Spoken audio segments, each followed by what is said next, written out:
This story is about the lion and the mouse, and how they help each other.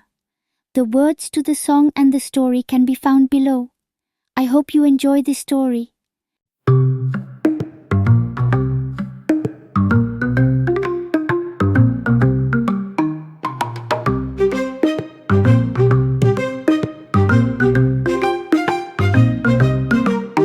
In the savanna where the tall grass grows, a lion and a mouse, a tale to be told.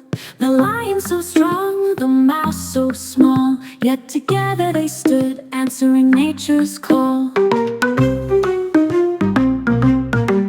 We're all connected in the web of life. Each creature plays a part in the struggle and the strife. From the mightiest beast to the tiniest friend, we must learn to help each other until the very end.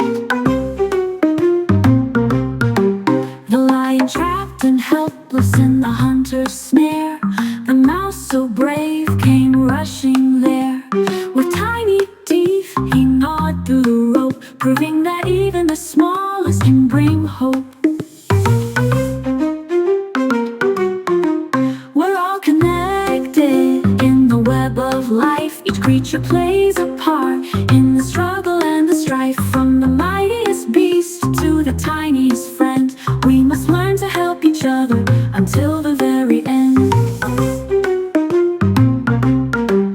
In the circle of life, there's a lesson to learn, that kindness and compassion we must never spurn. For we all have a purpose in this world so vast, and together we can make a difference that will always last. We're all connected in the web of life. Each creature plays a part in the struggle and the strife. From the mightiest beast to the tiniest friend, we must learn to help each other until the very end.